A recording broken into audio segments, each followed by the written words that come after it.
Olá, pessoal, de volta com o CMCast. Ricardo, como é que você tá? Tudo em paz, Carlinhos, tudo bem. Ricardo, a gente já discutiu aqui que essa eleição para governador, JHC Renan Filho, tem uma particularidade, que é capital interior.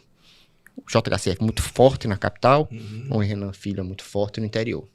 Só que aí, na maior cidade do interior alagoana, Arapiraca, aconteceu uma particularidade. E ela advém de ressentimento, de uma série de coisas que aconteceu com o prefeito da cidade, Luciano Barbosa, e a relação dele com os calheiros, que sempre foi uma relação, né? E o JHC aproveitou esse momento, se aproximou do Luciano, dos filhos do Luciano, do Lucas, e hoje já restam pouquíssimas dúvidas de que o Luciano Barbosa e todo a sua corte, né? Lucas Barbosa, Daniel Barbosa, Célia Rocha, todos eles irão apoiar a JHC na eleição para governador. A pergunta é muito simples. Isso será decisivo para a eleição? Arapiraca pode definir a eleição para governador em Alagoas? Eu tenho a impressão que a gente era irmão na outra encarnação, porque isso só faz uma pergunta fácil de responder. Né? Claro que a gente sabe que Arapiraca, o Agreste, eu diria, né, tem um papel decisivo, né, na eleição deste ano.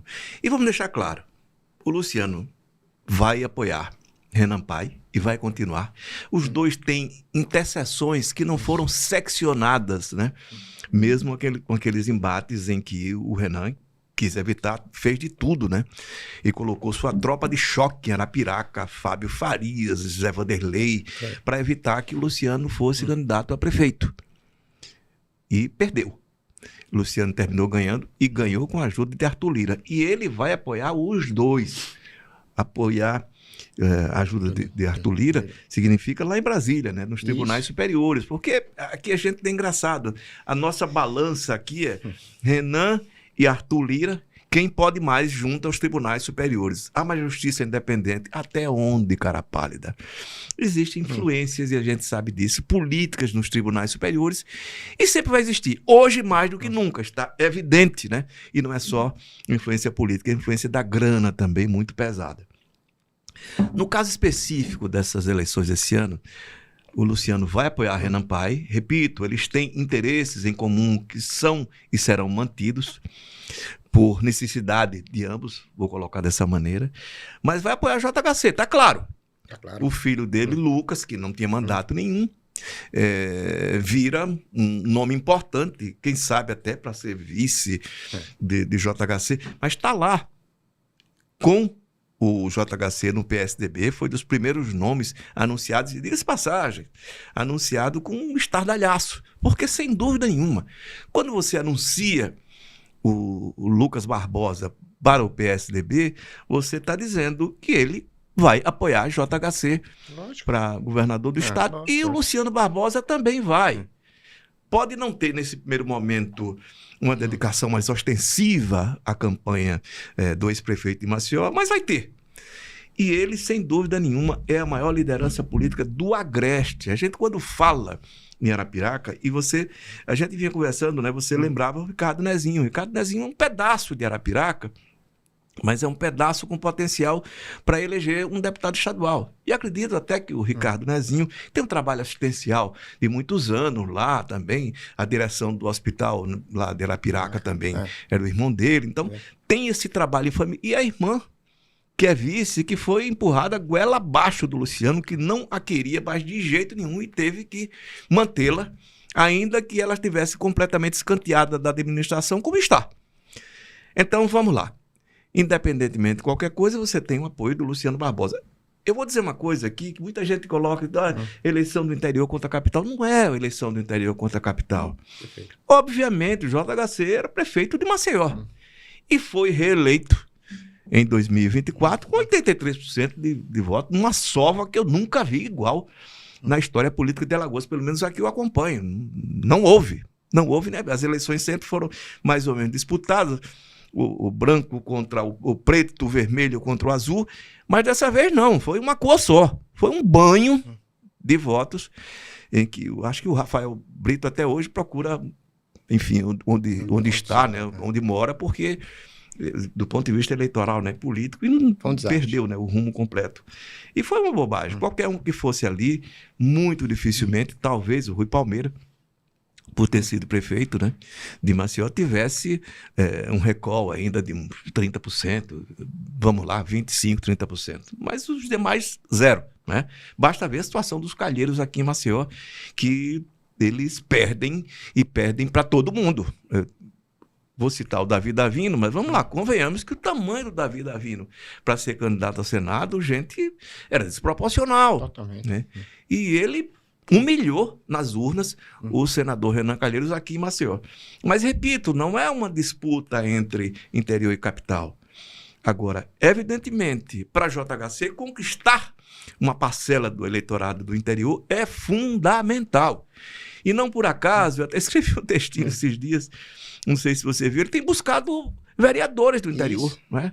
Ou suplentes, vice-prefeitos, pessoas que tenham um potencial menor de voto, mas que tenham sim um potencial. 30% a 40% para o JHC em cidades do interior, onde os redutos são fechados, né? Que tem um controle absoluto dos prefeitos, isso para ele é fundamental, porque Maceió a gente sabe. Em Maceió ele ganha, pelo menos hoje, com muita facilidade. Para o Renan Filho, qual é o objetivo? Deve ser quebrar a resistência que Maceió tem aos calheiros, particularmente ao senador Renan Pai. Acho que talvez se fosse o Renan Filho só, ele tivesse capacidade de alargar a votação dele em Maceió, mas com o Renan Pai não. É impressionante como tem essa rejeição. É uma construção histórica. A gente está falando de 40 anos. Desde que o Renan Pai perdeu a eleição para Guilherme Palmeira, ele só vem derrocada, né, do MDB aqui em Maceió. Né? É impressionante. Eu confesso a você. Já me perguntaram por quê. Aí diz, não, porque a elite de Maceió rejeita Renan Pai. Como? Cícero Almeida foi eleito, a elite não rejeita Cícero Almeida, vai rejeitar Renan Calheiros, que é um latifundiário, né? Um homem rico, riquíssimo, ele é parte da elite. Por outro lado, não porque o eleitorado de direita, e Cátia Borges e a Luiz Helena disputando no segundo turno de Maceió, então é bobagem. Você tem momentos em que o eleitorado vai para um lado ou vai para o outro. E vamos ser bastante claros, nem Renan Filho, nem JHC, nenhum dos dois é de esquerda, nem tampouco de direita, como a gente vê os demais atores, né, políticos aqui, tipo Alfredo Gaspar, Fábio Costa. Eles são ali, os dois, na verdade, são dois liberais. São dois liberais, assim, que apostam que construir obras, né, de infraestrutura, que não deixam de ser importantes, é o essencial para o governo, quando eu acho que não. Quando eu digo que falta-lhes, e é a minha visão, uma formação mais humanística, eu nunca os vi falar, por exemplo, em distribuição de renda, que é preciso, e fundamentalmente num país como o Brasil, distribuir renda. Que rico pague mais impostos, né? Que não pagam. Então, na verdade, quer dizer, o discurso deles é um discurso liberal. Isso é de direita? É, de centro-direita, mas nenhum dos dois joga nos extremos. Quanto à questão interior e capital, a gente sabe. Renan Filho é majoritário no interior. JHC é majoritário na capital. Mas isso não significa uma luta do interior contra a capital. E aí entra a história da Arapiraca. Arapiraca é uma cidade híbrida. E outra coisa, é o centro de uma região. Né? Arapiraca é uma potência econômica, né? No Agreste de Alagoas, a cidade só faz crescer, é impressionante, né? Tem tudo, Arapiraca é uma cidade que tem tudo, vem crescendo inclusive do ponto de vista cultural e da formação intelectual, acadêmica, é extremamente importante, e Luciano é a maior liderança de Arapiraca. Eu não sei, você me dizia um dia desse, que tem ouvido de muita gente que o Luciano, você é de Arapiraca, né? É o maior prefeito da história de Arapiraca. Eu não sei se é o maior prefeito, mas é um prefeito que tem deixado uma marca extremamente importante. Ele é turrão. Olha, eu conheço o Luciano. Ele sempre foi turrão. Luciano dos teclados, ele até não gosta muito dessa denominação, né? Isso foi o Carlinho que criou. Nada. Mas, independentemente disso, ele é um gestor extremamente ativo. Luciano é proativo. Luciano tem alguns lances de iluminismo que são raros em qualquer governante no interior do país. em qualquer governante, e mesmo nas capitais, né? Luciano tem isso, tem esses méritos inegáveis, por mais, repito, que ele seja turrão, que ele seja uma ostra, muitas vezes, independentemente disso, ele é um cara admirado naquela região, porque é um sujeito que fez Arapiraca avançar. E não apenas do ponto de vista de obras também sim, mas do conhecimento, porque o Luciano, repito, independentemente de qualquer coisa, é um sujeito que acredita no conhecimento. E diga-se passagem, ele passou maus momentos aqui como vice do Renan Filho, foi humilhado, né? Não era só o Renan Filho, não. Enfim, na verdade, quem colocou o Luciano para ser vice foi o Renan Pai. Isso. E manteve o Luciano como vice, Renan Pai. Renan Filho não tinha outras preferências, até da geração dele, porque o Luciano é da geração do pai dele, né? Do Renan Pai. Pois bem, e o Luciano foi muito humilhado ali. Eu vi de vários assessores diretos ali de Renan Filho aquela história de que ele é isso, aquilo, o outro é autista. Isso é uma bobagem, isso é uma besteira. Quer dizer, na verdade é uma maneira de denegrir o Luciano. E teve aquele episódio com a filha dele, que eu acho que injustamente ele aponta para a responsabilidade do Renan Filho, e acho que não tem nem Renan Filho, nem Renan Pai ali. Foi uma operação da Polícia Federal. E, enfim, um esquema que existe, não sei se era o caso, não sei nem, não sei se no final das contas o que resultou aquilo, mas se resolve lá em Brasília depois, né, nos tribunais e tal. Mas era um esquema que a gente viu, foi denunciado em todo o país. Foi em todo o país. Mas, voltando ao processo eleitoral, Arapiraca, eu diria, o Agreste terá um papel decisivo nessa eleição. O Ricardo Nezinho é uma figura importante em Arapiraca e tem voto para eleger, vai se reeleger deputado estadual e vai se reeleger muito bem, acredito eu. Agora, você lembra, se o Lucas Barbosa for candidato a estadual, já você tem uma divisão do eleitorado, apesar de que acho que dá para os dois ali, se for o caso. Arapiraca sempre teve 2 deputados estaduais ali, com alguma facilidade, né? Mas, para eleição majoritária, o Luciano é muito mais decisivo. Até porque o Luciano não é só Arapiraca, uma cidade com 156 mil, né, eleitores. Quase 7% do eleitorado total. Mas você olha a região do Agreste. Não, exatamente. O Luciano é a liderança do Agreste, porque ele irradia, né, aquela imagem, boa imagem e justificada boa imagem que ele tem. Maceió, 635 mil eleitores. É muito eleitor, mas num estado que tem mais de 2 milhões de eleitores. Ou seja, no final das contas, Maceió tem um papel fundamental. Arapiraca, idem. Mas a decisão, no final das contas, vai ser essa junção do interior com Arapiraca. Para Renan Filho quebrar, pelo menos, um pouco dessa, não gosto dessa palavra, maldição, né, que existe contra os calheiros aqui em Maceió, e para JHC chegar ao interior, né? Rede social chega, não sei com que peso, né, chega a rede social.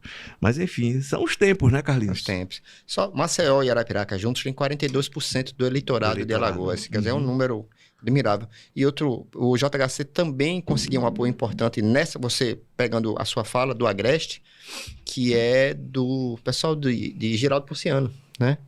O Gilvan Barros e toda aquela turma ali. Então, assim, é como você falou, Arapiraca ela é o centro de uma região, e essa região ela pode ser decisiva. Se irradia, né? Se irradia. Exatamente. Vamos que vamos. Vamos que vamos. É isso. Minha dica cultural, Ricardo, é um filme. Ele é filmado de uma forma documental, parece um documentário, mas o diretor é o Sam Baker. Ele faz isso de forma proposital. Um novo diretor, muito jovem, diretor nova-iorquino, muito querido pela crítica. E ele se chama Projeto Flórida. Está no Amazon Prime. E ele fala eminentemente sobre a pobreza nos Estados Unidos. Uma coisa que muitos acham que não existe. Ainda existe. Então, existe, assim, uma parte considerável da população, até maior do que se imagina, que vivem à margem da sociedade. Especificamente esse grupo, eles vivem em hotéis e motéis de baixíssima qualidade, na faixa de $20 a diárias, e eles lutam diariamente para buscar esses $20 para poder dormir. Famílias inteiras num quarto de hotel. E assim, o que é que o filme é maravilhoso? E assim, no entorno dos parques ali da Flórida, Disney e tudo mais. Então, assim, tem um contraste deles com aqueles turistas ricos e aqueles homens ricos. É muito engraçado isso. E é disso que eles vivem, de moedinhas, de esmola mesmo.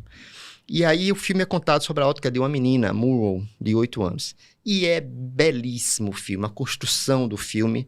O Sean Baker é um diretor que ele tem essa ideia de fazer um cinema mais simples, com menos dinheiro, com menos recursos. Ele faz isso de forma proposital, como o Dogma, aquele movimento dinamarquês fazia. Uma câmera na mão, uma ideia na cabeça. Então a gente já viu isso em outros movimentos do cinema. Mas o filme, ele é fantástico, ele é sensacional. Assisti-lo-ei. Tem o William Dafoe, que é um ator que eu adoro. Também gosto muito. Ele finalmente ganhou um Oscar por esse filme, porque era um dos injustiçados da academia, enfim. E ele vai nesses projetos independentes e entra. E ele é o gerente do hotel, um gerente que tem uma visão humanista sobre as pessoas que estão lá. Ele não julga as pessoas, porque tem todo tipo de gente drogado e tudo mais. E o filme é muito bonito. Projeto Flórida. É um filme de 2018. Esse diretor agora foi consagrado por um filme predileto seu, A Nora. Você adora esse filme? Filme ruim. Ele ganhou o prêmio de melhor diretor, melhor filme. O melhor filme foi o Oscar do ano passado. Então, né? foi. Que filme ruim.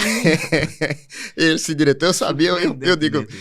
mas esse Projeto Flórida é muito melhor, muito melhor. É sensacional. Ele mostra o talento do Sam Baker e essa história da pobreza americana. E a sua dica, Ricardo? Pois é, eu vou fazer uma coisa, se você me permite. É miséria, não é pobreza, não. É miséria, né? miséria. As pessoas acham que não existe miséria. Né? É engraçado. Eu vou fazer aqui uma comparação en passant, e tomara que não seja mal interpretado. Por exemplo, Cuba hoje é majoritariamente pobre. Isso. Mas a miséria em Cuba, ela praticamente inexiste. Não estou dizendo que o modelo cubano, hoje, do ponto de vista econômico ou político, até porque eu acho que quando você começa a proibir as pessoas a terem acesso, né, a conhecimento, a leitura, a arte de forma geral, você se perdeu ao longo do tempo. Perfeito. Né? Mas vamos lá. A minha dica esta semana é um livro que eu li apaixonadamente nesse final de semana. O Mago do Kremlin, Giuliano da Empoli. Eu gostei tanto. Ele tem mais 2 livros, além desse, né? O Engenheiro do Caos e A Hora dos Predadores, que eu já mandei buscar. E deve estar chegando hoje. Hoje é quarta-feira, né? Deve estar chegando, porque eu quero lê-los. Eu fiquei extremamente curioso. Primeiro que esse cara escreve muito bem.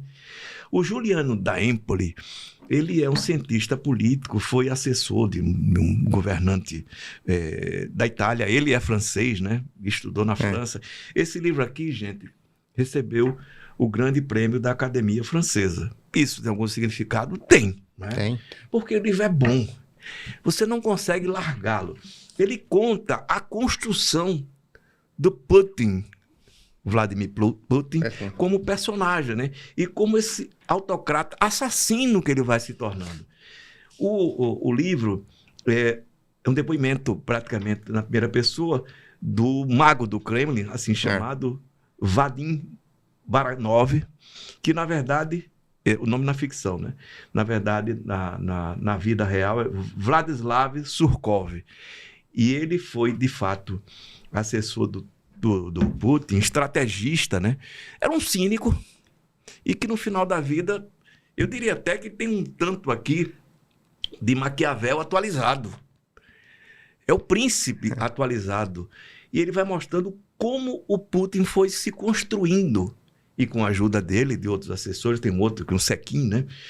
Que são personagens que vão ajudando o Putin a fazer a sua trajetória. Ele chega ao poder, é engraçado, que a referência dele, ele anticomunista, mas a referência dele é o Stalin, como sujeito que conseguiu colocar ordem na Rússia, quando ele assume após a saída do Yeltsin, né? Ele Exato. foi eleito, ele foi indicado, o Putin, pelo Yeltsin para ser primeiro-ministro, já sob a influência de um magnata lá que termina se suicidando, entre aspas, ninguém sabe se o cara se suicidou, até hoje não tem, porque o Putin tem uma história dos suicídios, assim, ele diz Né? Diz que é bem... de vez em quando complicado, e esse cara se suicida, entre aspas, em Londres. Mas ele conta um tanto da história da Rússia, né? Desde os czares, né? E a gente vai entendendo, puxa vida, o povo russo não tem a mínima ideia do que é liberdade propriamente, como a gente conhece aqui no Ocidente, se não não resolve todas as coisas, mas resolve muitas coisas. E eles nunca tiveram, porque saíram dos czares para a União Soviética. O Stalin, outro grande assassino da história da humanidade. E depois para o Putin passa esse período do Yeltsin, né? E que é engraçado. Yeltsin era um beberrão. Totalmente. Né? Um beberrão. Ele narra, inclusive, você pode encontrar na internet uma cena do Yeltsin com o presidente dos Estados Unidos, com Bill Clinton. Que também gostava, né, Dilma? Mais perto dele. Não, impossível. Ele ali no jardim da Casa Branca, falando, né? E o Clinton começa a rir, porque ele começa a falar coisa com coisa, completamente bêbado. Essa cena está na internet, chega lá, o outro lá, Yeltsin e Clinton, você vai ver. O Clinton dobra o corpo, ri que chora, porque ele começa a falar coisa com... E ele mesmo termina rindo, porque ele entende que estava completamente bêbado, né?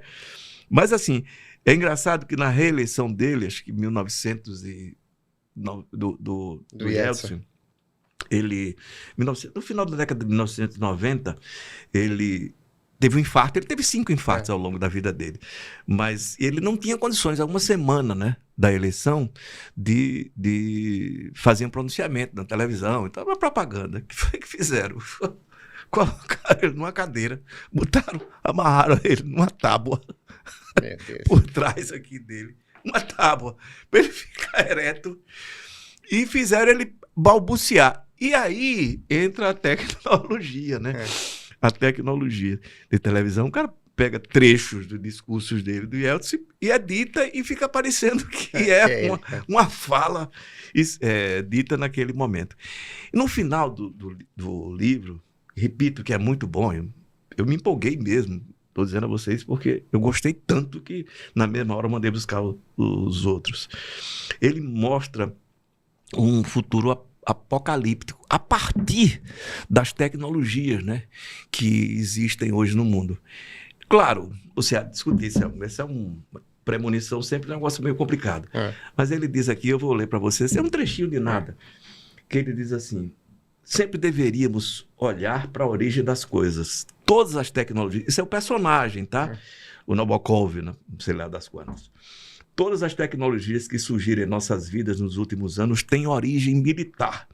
Os computadores foram desenvolvidos durante a Segunda Guerra Mundial para decifrar os códigos inimigos. A internet como meio de comunicação em caso de guerra nuclear. O GPS para localizar as unidades de combate e assim por diante.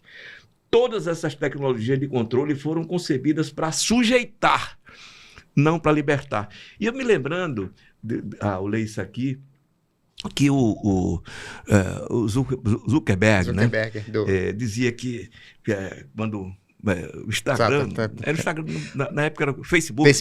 Né, criado para unir o mundo, nada separou mais as pessoas, as sociedades, as microsociedades, as grandes sociedades, do que o Facebook e depois o Instagram. É um território de guerra, gente, de ódio. Aliás, uma coisa que ele ressalta sempre aqui, e o Putin diz isso, né? Exploremos a raiva. A raiva sempre vai existir na sociedade. É aí que a gente intervém, para assolar essa raiva, esse ódio, porque essa é a forma de você alçar o poder. É encantador o livro, repito, muito elucidativo. É um livrão. Fiquei encantado com esse cara. Excelente. Juliano da Empoli, e no caso aqui, o Mago do Kremlin. Por coincidência, o filme baseado nesse livro tá no... Ver, não. Mas tá nas telas. Eu sei, eu não vou ver tão cedo, porque tem coisas, gente, que o campo da palavra resolve muito bem. Né? É muito difícil você transferir para o cinema um grande livro, a não ser que você pegue, por exemplo, O Nome da Rosa. Sim. Você pega a parte policial e faz um ótimo filme, como foi feito, né? Reparação, você tem um bom filme, mas é difícil demais. Ensaio sobre a cegueira, né? O Meirelles, eu fiquei revoltado com ele. Depois é que eu fui rever o filme, depois esse cara conseguiu muito. Mas o muito não é tudo. Porque tem coisas que só são resolvidas no campo da palavra, que a imagem só não diz. Perfeito, Ricardo. Então é isso. Grande abraço. Um abraço. Grande abraço, pessoal.